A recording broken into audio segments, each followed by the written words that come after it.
பரிசுத்த நாமத்துக்கு மகிழ்ந்ததாக. ஆண்டவராகிய இயேசு கிறிஸ்துவை ஆசீர்வதிப்பாராக. பிதாவாகிய தேவனும் கர்த்தராகிய இயேசு கிறிஸ்துவின் கிருபையும் சமாதானம் உண்டாவதாக. ஆமென். இந்த நாளில் ஆண்டவர் நம்மளோடு கூட பேச விரும்புகிற வார்த்தை, இந்த வருஷம் நமக்கு என்ன வாக்குத்தத்தத்தை கற்றுக் கொடுத்தார்? இந்த வருஷம் நீங்கள் பெருகுவீர்கள். அல்லேலூயா, அல்லேலூயா.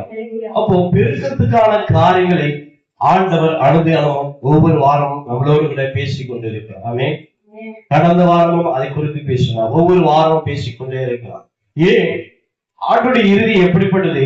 இஸ்ரவேலை ஆசீர்வதிப்பதே கர்த்தருக்கு பிரியமா. ஆமென். அல்லேலூயா. நம்மளை ஆசீர்வதிக்கிறது தான் அவருக்கு ரொம்ப ஆசையா. அல்லேலூயா, அல்லேலூயா. நம்ம தாய் தகப்பனை விட அவருக்கு ரொம்ப ஆசை, என் பிள்ளை நல்லா இருக்கு. ஆமென். நான் பிள்ளை கெட்டு போகணும்னு நினைக்கிற தாய் தகப்பன் யாரும் இருக்க மாட்டாங்க இல்லையா? அதை பார்க்க அதிகமான அன்புள்ளவர் ஆண்டவராகிய இயேசு கிறிஸ்து. ஆமென். ஆகவே நாம் ஆசீர்வதிக்கப்படுவதற்காக, நாம் பெருகுவதற்காக வல்லமையில, வரங்கள்ல, அபிஷேகத்துல, ஆண்டவருடைய ஆசீர்வாதங்கள்ல, பொருளாதாரத்துல எல்லாரும் பெருகும்படிக்கு கர்த்தர் நம்மளை இந்த ஆண்டு ஆசீர்வதிக்க போகிறோம்னு சொல்லி வாக்கு பண்ணி இருக்கிறார். இந்த புதிய ஆண்டுல கர்த்தர் அப்படியே செய்ய அவர் வல்லமையுள்ளவராக இருக்கிறார். இன்னைக்கு நாம் கர்த்தருடைய ஆசீர்வாதத்தை பெற்றுக் கொள்வதற்கான ஒரு வழியை கர்த்தர் நமக்கு நம்மோடு கூட பேச விரும்புகிறார், கற்றுக் கொடுக்க விரும்புகிறார். இந்த நாளில் ஆண்டவர் நமக்கு சொல்ல விரும்புகிற காரியம், அபிஷேகம் பெற்ற மனுஷன் விசேஷமானவர். அல்லேலூயா. நீங்கள் தெரிந்து கொள்ள வேண்டியது, எந்த ஒரு மனுஷன் அபிஷேகம் பெற்று இருக்கிறானோ, எந்த ஒரு மனுஷன் அபிஷேகம் பெற்று இருக்கிறானோ அவர்கள் பாக்கியவான்கள். அல்லேலூயா. அவர்கள் ஆசீர்வதிக்கப்படுறாமே, அவர் வல்லமையுள்ளவர்கள், அவர்கள் மகிமையுள்ளவர்கள். ஆமென். அவர்கள் கனத்துக்குரியவர்களாய் இருக்கிறார்கள். அப்படிப்பட்ட அபிஷேகத்தை, தேவ ஆவியை பெற்ற ஒரு மனுஷனை குறித்து நாம் பார்க்க போகிறோம். அது மூலமா ஆண்டவர் நமக்கு சில காரியங்களை கற்றுக் கொடுக்க, போதிக்க விரும்புகிறார். அல்லேலூயா. எடுத்து ஒரு வாசிங்கள். ஆதியாகமம் 41ஆம் அதிகாரம் 38ஆம் வசனம். ஆதியாகமம் 41ஆம் அதிகாரம் 38ஆம் வசனம்.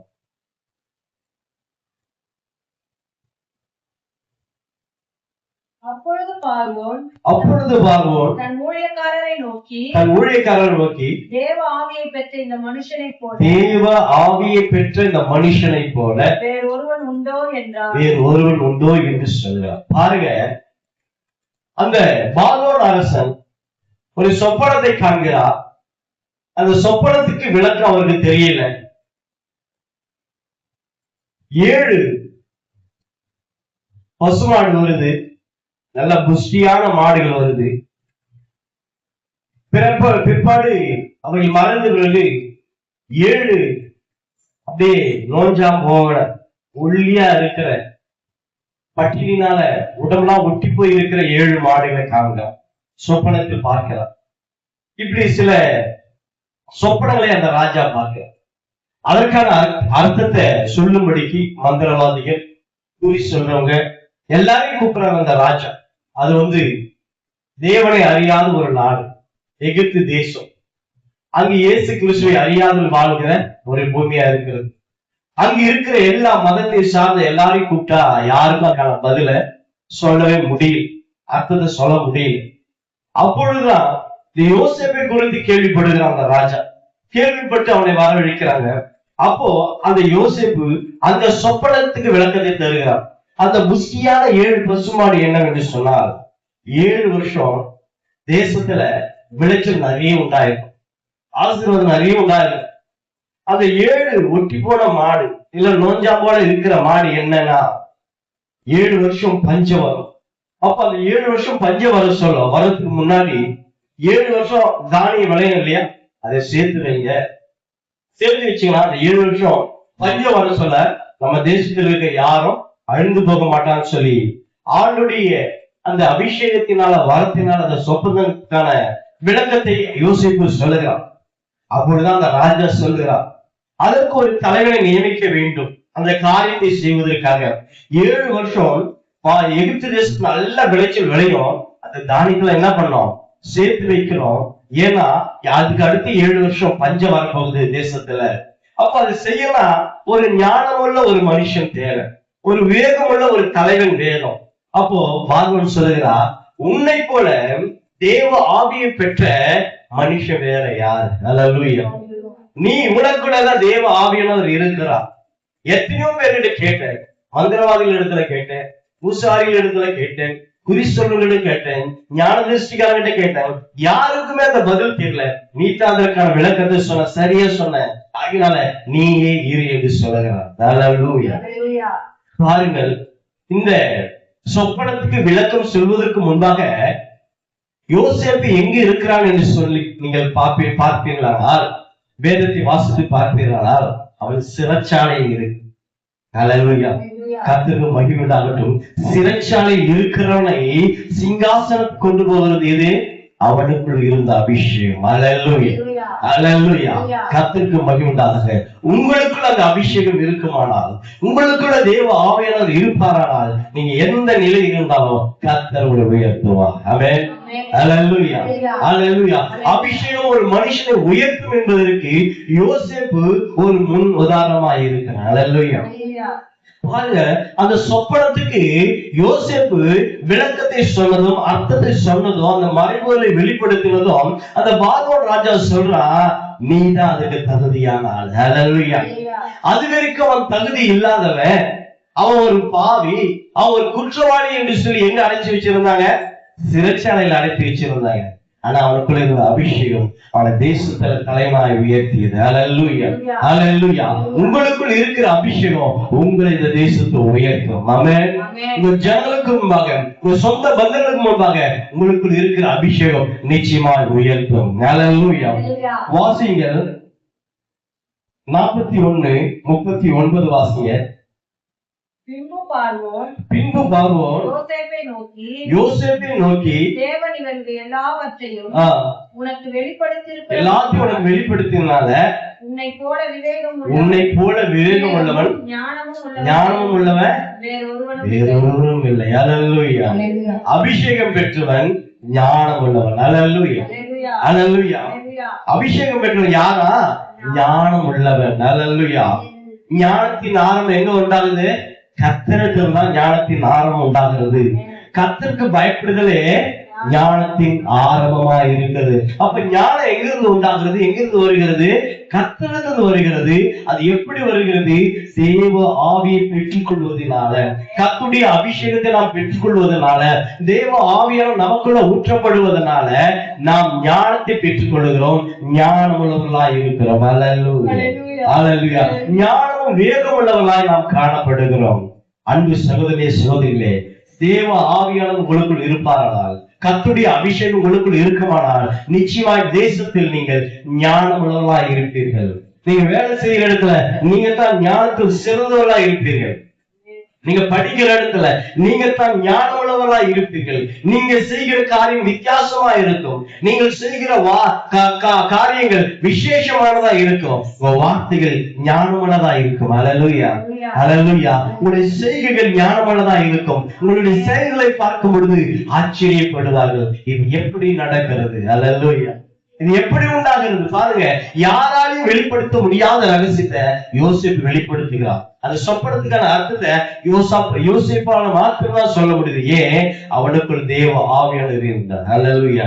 ஒருவேளை அன்பு சகோதரிகளே, நீங்கள் இன்னும் அபிஷேகம் பெற்றுக் கொள்ளாது இருப்பீர்களானால், இன்னும் தேவ ஆவியை பெற்றுக் கொள்ளாது இருப்பீர்களானால், நீங்கள் அதற்காக காத்திருங்கள். அபிஷேகத்தை பெற்றுக் கொள்வதற்கு வாஞ்சிங்கள்.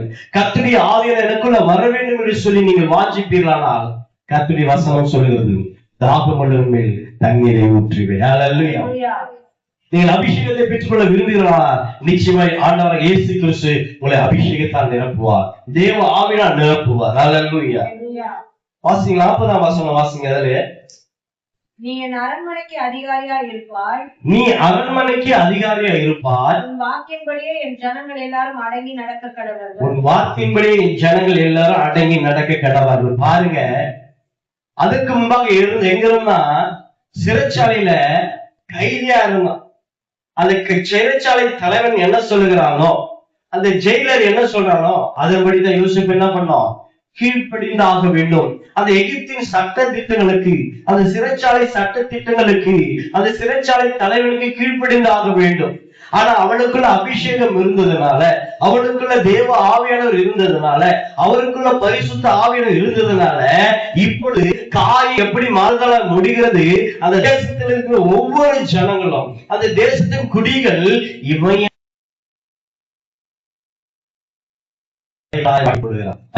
ஆவியானவர்களுக்குள் இருப்பார்கள். நிச்சயமாக ஒரு சூழ்நிலையை மாற்றுகிற தேவனாய் இருக்கிறார். ஒரு வாழ்க்கையை மாற்றுகிற தேவனாய் இருக்கிறார். ஒரு சாபத்தை ஆசீர்வாதம் மாற்றுகிற தேவனாய் இருக்கிறார். ஆவியானவர்களுக்குள்ள இருப்பாரானால் உங்கள் துக்கத்தை சந்தோஷமா மாற்றுவார். அல்லேலூயா. உங்கள் சிறையிருப்பை மாற்ற அவர் வல்லமையுள்ளவராய் இருக்கிறார். ஆமென். ஆகவே பிரியமானவர்களே, பரிசுத்த ஆவியை பெற்றுக்கொள்வதற்கு நீங்கள் வாஞ்சியுங்கள். ஆமென். அவர் எனக்குள்ள வர வேண்டும். இப்படிப்பட்ட ஆவியானவர் சிறைச்சாலையில் இருக்கிற மனுஷனை சிங்காசனத்தில் அமர வைக்கிற தேவ ஆவியானவர் எனக்குள் வர வேண்டும் என்று சொல்லி வாஞ்சிகள். கர்த்தர் நிச்சயமா உங்களுக்குள் வந்து, கர்த்தருடைய ஆவியானவர் உங்களுக்குள் வந்து உங்கள் வாழ்க்கையை உயர்த்துவார். உங்கள் வாழ்க்கையை சிறப்புள்ளதாய் மாற்றுவார். உங்கள் வாழ்க்கையை மகிமையுள்ளதாய் மாற்றுவார். உங்கள் வாழ்க்கையை சாட்சியுள்ளதாய் மாற்றுவார். அல்லேலூயா. ஆமென். ஆமென். ஆண்டவர் சொல்கிற தாகம் உள்ளவன் மேல் தண்ணீரை ஊற்றுவேன், வறண்ட நிலத்தில் ஆறுகளை பாய்ச்சுவேன் என்று சொல்லி இருக்கிறார். அது வாக்கு மாறாத தேவன். பாருங்க, யோசேப்பு சிறைச்சாலையில் இருந்தான். அந்த அபிஷேகம் அவனுக்கு இருந்த தேவ ஆவியானவர் அவனை சிங்காசனத்தில் உட்கார வைத்தார். அல்லேலூயா. அல்லேலூயா. அப்படியே உங்களை அவரை செய்வார், உங்களை உயர்த்துவார், உங்களை ஆசீர்வதிப்பார். ஆமென். விசுவாசிக்கிறீங்களா? விசுவாசிக்கிறீங்களா? நிச்சயமா எந்த மனுஷனுக்குள்ள தேவ ஆவியானவர் இருக்கிறாரோ அந்த மனுஷனுடைய வாழ்க்கை ஆசீர்வதிக்கப்படும். ஆமென். உயர்த்தப்படும். வாழ்க்கை நல்ல மாற்றத்தை உண்டாக்கக்கூடிய தேவ ஆவியானவர் அவனுக்குள்ள இருக்கிறார். ஆமென். ஆகவே அபிஷேகம் பெற்ற மனுஷன் விசேஷமானவர். அல்லேலூயா. அடுத்த வசனத்தை வாசிங்க, 44. அதிலே பின்பு பார்வோன் யோசேப்பை நோக்கி நான் பார்வோன் ஆனாலும் எகிப்து தேசத்தில் ஒருவனும் உன்னுடைய உத்தரவின்றி தன் கையையாவது தன் காலையாவது அசைக்க கூடாது என்று சொன்னான். அல்லேலூயா. அல்லேலூயா. பாருங்க, அவன் சிறைச்சாலையில அவன் அடைக்கப்பட்டு இருந்தான். ஆனா ஆவியானவர் அவனுக்குள்ள இருந்ததுனால இப்போ அவன் எங்க உயர்த்தப்பட்டு இருக்கிறான்? சிங்காசனத்துல. பாருங்க, அவனுடைய வார்த்தை இல்லாம கையும் அசைக்க கூடாது, காலம் அசைக்க கூடாது. அப்போ அவனுக்கு எவ்வளவு பெரிய அதிகாரத்தை கற்றுக் கொடுத்து இருக்கிறார். அல்லேலூயா. நீங்க இருக்கிற இடத்துல நீங்கள் ஆளுகை செய்வீர்கள். அல்லேலூயா. அபிஷேகம் உங்களுக்குள் இருக்குமானால், தேவ ஆவியானவர் உங்களுக்குள் இருப்பாரானால், நீங்கள் இருக்கிற இடத்துல அதிகாரம் உங்கள் கையில் வந்து சேரும். ஆமென். ஆமென். அதுவரை யார் வேணா அதிகாரம் பண்ணலாம். ஒருவேளை ஒரு வேலை செய்யறீங்க, ஒரு கம்பெனில வேலை செய்யறீங்க, அது வரைக்கும் வேற யார் வேணா ஆளுகை செய்யலாம். ஆனா அபிஷேகம் பெற்ற நீங்க போனதும் அதிகாரம் உங்கள் கைக்குள் வரும். அல்லேலூயா. ஏன் என்று சொன்னால், அபிஷேகம் நமக்குள் இருக்கும் பொழுது, ஆவியானவர் நமக்குள் இருக்கும் பொழுது நாம் உண்மையுள்ளவராய் மாறுகிறோம், விவேகம் உள்ளவர்களாக, ஞானமுள்ளவராய் மாறுகிறோம். அதை பார்க்கிற முதலாளிகள் நம்மை பதவி உயர்வை கொடுத்து நம்மை ஆசீர்வதிப்பார். அல்லேலூயா. அல்லேலூயா. பாருங்க, அபிஷேகம் அவனுக்குள்ள இருந்ததுனால, தேவ ஆவியானவர் அவனுக்குள்ள இருந்ததுனால அவனுக்கு உயர்வு உண்டானது. அல்லேலூயா. அவனே நினைச்சு பார்க்கல. ஆமென். அவனே நினைச்சு பார்க்க, நினைத்து பார்க்க முடியாத காரியங்களை செய்கிற தேவன். ஆவியானவர் நமக்குள் இருப்பாரானால் நினைச்சு பார்க்க முடியாத காரியங்களை செய்கிற தேவனாயிருக்கிறார். அல்லேலூயா. கடந்த வாரத்துல ஓடித்த ரெஜிஸ்டர் பண்ணுவதற்காக ரொம்ப நாளா ஜெபம் பண்ணிக்கொண்டே இருந்தோம். அது 15,000 20,000 ஆகும். அப்படி ரொம்ப கஷ்டப்படுறவங்க கொஞ்சம் குறைப்பாங்க, 2,000 3,000 அப்படி குறைப்பாங்கன்னு சொன்னாங்க. அதுக்காக ரொம்ப நாளா ஜெபம் பண்ணிக்கொண்டே இருந்தோம். ஆண்டவரே, 20,000 தேவைப்பா.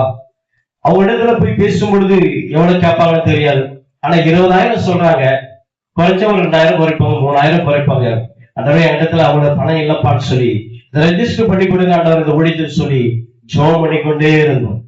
எனக்கு தெரிந்த நண்பர் ஒரு பாஸ்டர் அந்த அட்வொகேட்டு கிட்ட, அந்த ஆடிட்டிங்கும் பண்றாங்க, அட்வொகேட்டாவும் இருக்கிறாங்க. அந்த இடத்துல ஒரு அசிஸ்டன்ட் போல இருக்கிறது, ரெஜிஸ்டர் பண்ற தருகிற அந்த வேலையை செய்து கொண்டு இருக்கிறார். திடீர்னு நான் நினைச்சு பார்க்கல, மனசுல யோசிக்கவும் இல்லை. நான் இங்கிருந்து சென்னைக்கு போக சொல்ல அவருக்கு ஒரு கால் பண்ணேன். நான் சென்னைக்கு வரேன், நீங்க எங்க இருக்கீங்க, பார்த்து ரொம்ப நாள் ஆச்சு, நம்ம